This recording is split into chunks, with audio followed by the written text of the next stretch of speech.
Thank you, Barbara. Just as a side Thank note, you. everything we are, we owe to Barbara Glauber. I'll just say it like that. But also a broader thank you to the curators of Typographics and all the organizers who are making everything run like a well-oiled machine. So thanks very much. So we'll get started. Sorry you couldn't go to the bathroom. This is the big finish. Hope you stay with us. Okay, so hello. We are Management Design. Management is myself, Alicia Cheng, and Sarah Gephart here to my right.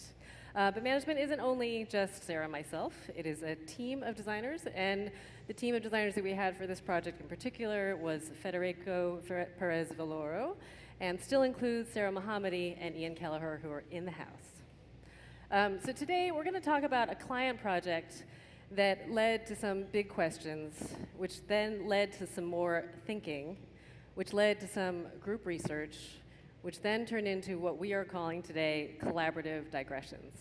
So basically it's what happens when you try to find answers to your own questions. I think we've all had that when we work on a client project, things come up and you're like, oh, that's sort of interesting, but then you just sort of have to keep going because you're getting paid to do a certain type of work and not others. But this hopefully is the story of how we try to capitalize and really maximize that time for our own personal investigations. So we need to start then a little bit with the origin story of how it began and the client project. All right, I'll use this. Actually, I'm going to use this. So it began with a phone call from the Novo Foundation, which is a foundation that's actually founded by Warren Buffett's daughter, Jennifer, and her husband, Peter. And they, their whole mandate is to further girls' and women's rights and social justice issues. So they were looking for a designer to help them brand a new building that they were looking at in Chelsea, which would be repurposed into a headquarters for girls' and women's rights and advocacy. And, you know, it's not your normal kind of scope. And it turns out the building had originally been a women's prison. And it's smack in the middle of Chelsea. You've walked by it many times. It's 20th and 11th Ave. Facing the High Line, facing the piers. It has a very beautiful facade. It's built in 1931 by the same architect who did the Empire State Building. So there's like beautiful mosaics. And it was a state penitentiary in the 70s. And then it turned into a women's prison for over 30 years. Only ended because all the inmates at the time were evacuated for Sandy in 2012. So we were able to visit the site, which had been closed and abandoned since the storm, and no one had gone in it since, which was a very intense experience. So inside, there were vestiges of, you know, the seafaring past. This was the chapel with this sort of altar. But then there was also incredibly grim artifacts of the lives of the inmates. And we were given this tour by a group of formerly incarcerated women at this prison, which was just incredibly intense. And adding to the sort of harrowing poignancy of the whole thing, these windows looked out and were just, you know, you saw like Maritime Hotel and the piers and life that is New York, especially in that neighborhood, with this prison. So immediately the positioning was not your normal kind of client and location. So we're not going to go too deep in it, but it sort of bears discussing the process by which we were started in sort of investigating. And it starts, you know, much like any branding kind of process where you do findings and discovery and post-it notes. And we had many of those sessions. It was very intense. They were very loyal to their stakeholders. And this was a group of women that weren't just the foundation. It was advocates for, you know, human rights, people who are working to end mass incarceration, people working to end women's rights in prison, and indigenous peoples, LGBTQ, domestic violence. Like, it was everybody, and it was, you know, sometimes you would think like, oh, that's too many stakeholders and you need to streamline the approval process. But that wasn't their way, and then you realize that's okay and almost better because everyone can share and have a dialogue. So it made these processes of just sort of your somewhat typical, you know, wordplay type of stuff a lot more resonant and also humbling, because here are people trying to work hard to sort of advocate for public policy changes, and you're like, I know a nice typeface. So it really enables you to feel like you can hopefully help collate their issues and communicate them in an effective way. So I'll just give one anecdote. This is a larger group advisory circle meeting that we had. And just to discuss this group of people that were gathered after a whole day-long session, the facilitator said, okay, let's all like end this session by like all coming together and forming a circle. And I was like, okay, here it comes. So we're all standing together, like no one's holding hands, we're just making a space. And she begins by sort of thanking everyone, which was true and appropriate, but then sort of thanking the people who made the food, the people who, you know, were at home with the children, who were able to be looked after so that other people could come to this meeting. And it just sort of broadened out the circle much wider, beyond just basic gratitude. And then she said, in the space that we've created, I want us to all say words of what we want this women's building to be. And it's going to be a waterfall, and let's just start. And you know, usually be like, oh, I don't know, what do I say first? Wow, it was like this cascade of emotion and just people calling out, and by the end, everyone was crying. It was incredibly intense, and it was not your normal branding exercise, I would say. So I wouldn't choose to initiate it on my own, but it was part of how this project became so much more significant than your sort of average branding exercise. So these all brought up big questions that we were trying to ask ourselves relating to this group. So could one symbol truly reflect who they were? You know, like inclusive and open, accessible, but still like really, really serious? Could the identity reflect like a living model of collective values and not just be like a static mark that gets kind of stamped on everything?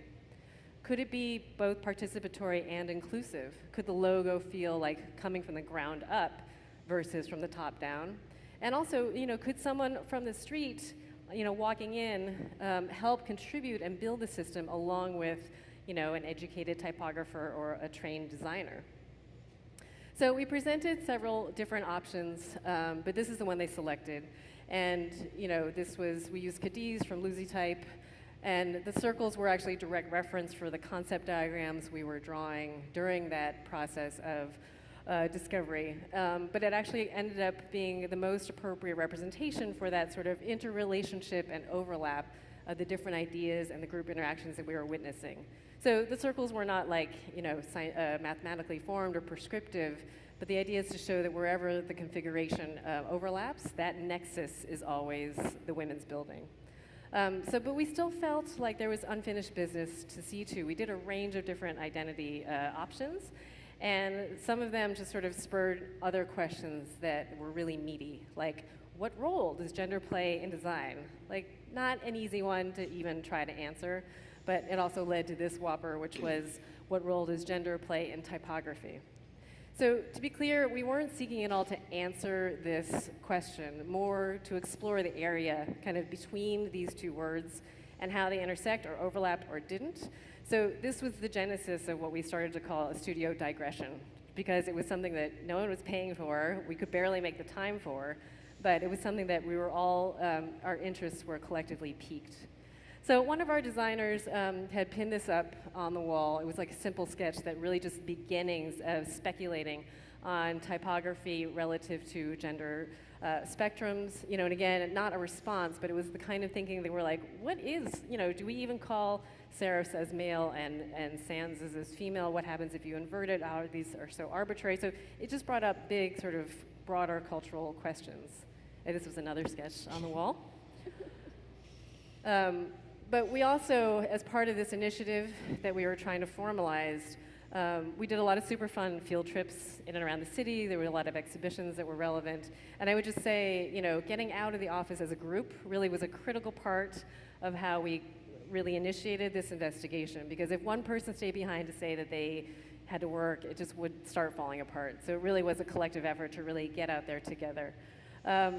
So there was a show at the Met Breuer last year. I hope people saw it. It was a show on Lígia Pape, who is a Brazilian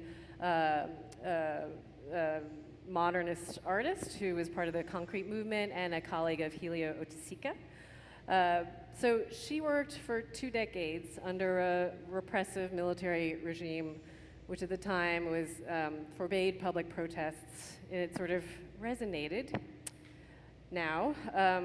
So she responded by creating this piece of what she called social sculpture, which is called Divisor, and it was done in 1968, where individuals would walk with their heads just sort of poking through a sheet and moving individually is sort of with this collective ethos. And when we saw it, we kind of freaked out. Like, this was the metaphor. This was an epiphany that really, for all of us, we were saying individuals acting as one organism, but they all had individual impact and were moving in a collective current. So it was something we wanted for the women's building, but then we were like, you know what? Screw this, we want this for our practice in some way. So it inspired us to do a little homespun engagement with this idea of being connected. This part was actually really hard. Thank you to Greg Yang for filming this for us. Not the most efficient way to get some graphic design done, but I would say that it was super fun. So we'll do a quick rundown of the propositions each person created in the studio based on this general prompt. And it was basically all of us meeting every 2 weeks, maybe, to just sort of check in on progress. No one had any particular markers. I mean, once we did have an end goal to present at the Air Gallery in Brooklyn, then it formalized it into being more of a 10-minute presentation. So Ian did an analysis of 100 romance novels and discussed the relationship of genre and gender. Fede did a discourse on language, color, and personal history.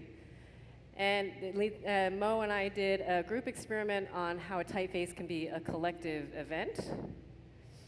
Which leads us to Sarah, who today will discuss her contribution, which is a hypothetical hack of our Glyph system. I'm sorry. Hi. I'm sorry we don't have time to show everyone's because it was really great. Yeah. But here, I'll just jump into mine. We're heading back into emoji land here again.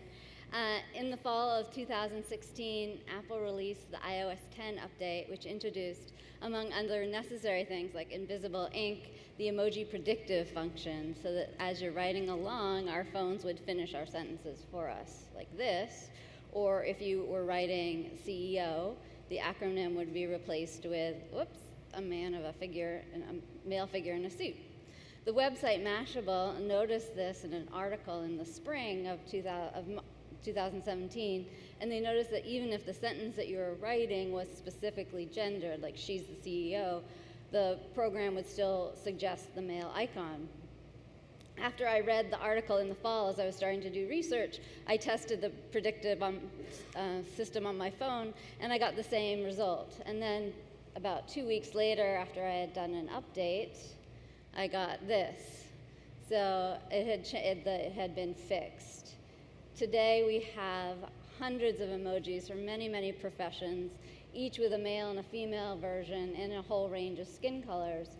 So this still perpetuates the gender binary, but at least steps have been taken in the right direction. In addition to these improvements, Paul Hunt, a designer at Adobe, proposed balancing this male-female emojis with a gender-neutral option for each of the human figures that are drawn. So far, 3 have been introduced: a kid, an adult, and an older person. In talking about designing these, Paul mentions the challenge of addressing basic gender stereotypes within a very limited pixel palette. Here's the CEO guy again with a really creepy mustache. Stereotypes are there for a reason, and therefore notoriously hard to break. So for when this guy was suggested as the only option, it could have been due to patterns in the writer's own texting, or it could have been due to the fact that the Unicode number for the male figure was lower than the Unicode number for the female figure, or it could have been because the designer programming this thought that the male CEOs were naturally male, or they could have thought that the male figure could stand in for a universal, much as the way the pronoun he stood in for a universal for centuries. Much has been written about how machine learning and this predictive technology can often emphasize latent prejudices lately. For instance, the AI Now report from 2017 brought up many of the dangerous results that are possible when societal biases are left unchecked. And as I was reading these articles as part of this research for our project, I thought it had a lot of resonance. So while tools for communication, from the quill to letterpress typewriter to telegraph, can be seen as typically gendered, the biases inherent in the production reflected the prevalent biased gender roles in society over time. So here we have a lovely 6-cylinder printing press being run by a couple of men. And here's the stereotypical image of women telephone operators. What I find startling is that the biases in communication today are almost more damaging than they were in the past because of the black box in which many of the programmatic decisions are being made. So my project for our group talk developed into what I call the hypothetical hack, a proposal to introduce a gender-neutral pronoun glyph into our next iOS update. As I muddled through the project this past fall, a couple of models came to light that worked like cookie crumbs leading my path. The first is the Ampersand. This talk preceded the hats. I'm super excited if anyone's wearing their hat now. The form is derived from the Latin et for and, but its name actually came after the initial use of the glyph. And here in the italic version, you can see more clearly the ET origins.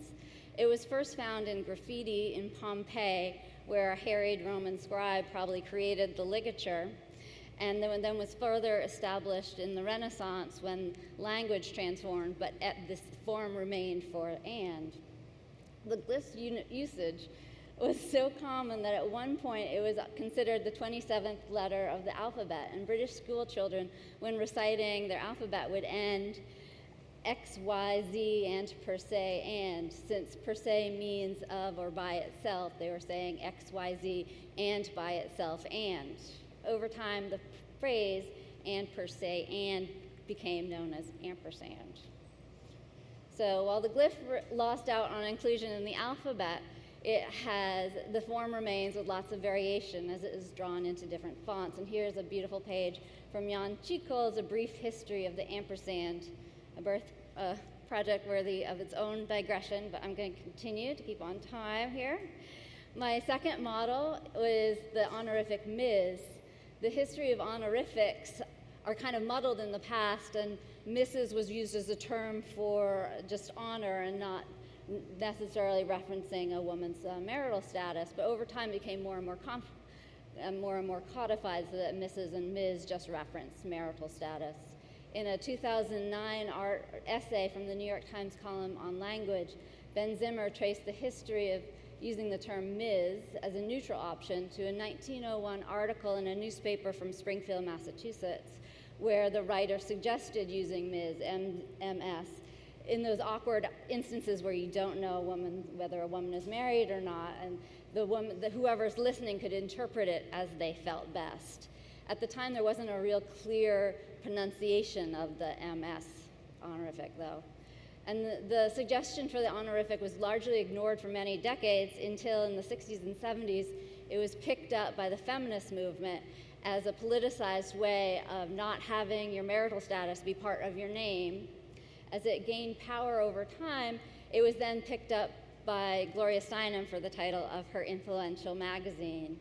And even at the time when the magazine was introduced in 1971, the pronunciation for it was still not very clear, with Miss and Ms. being equal options, and eventually it became Ms. as the pronunciation. My third model doesn't need much of an introduction. Prince introduced this in 1993 as both a symbol of rebirth and also as a way to get out of his contract with Warner Brothers. It caused quite a commotion because no one knew how to pronounce it, but also there was the awkward issue of how to distribute it in these pre-internet days. So it was copied onto a floppy disk and mailed to media outlets so that people could install it as a font. So it might not have gotten him exactly out of his contract, but it did. It was really successful in promoting the artist formerly known as Prince as a gender-bending avant-garde performer, and it's become known as the love symbol now. Okay, my fourth and final example is actually an Apple iOS error. Last fall, I, along with millions of other OS 10 and 11 Apple users in the world, experienced a bug on our phones where when we typed I, it was auto-replaced by the capital letter A and this Unicode symbol. The bug was related to Apple's iCloud-based synchronization for predictive text. So for some reason, our phones synchronized and decided that I shouldn't be I anymore, but should be this. Semiotically, I doesn't have to be I as long as enough people agree on what the symbol is. So the key in this case was enough people using and recognizing the symbol, giving it the same meaning. So our phones, in a way, decided what a new language was going to be for us, and we had to run with it. So if you add up these 4 examples, my project seems almost obvious. Design a gender-neutral pronoun glyph, hack into Apple, and insert a program so that every time somebody types he or she, the program autocorrects to the symbol. Easy. For the purposes of this talk, I'm going to just do the first step. I started by drawing many possibilities for the form. Introducing a gender-neutral pronoun glyph is tricky territory, and in the most simple case, it simply replaces the awkward phrasing he or she, or the written s/he.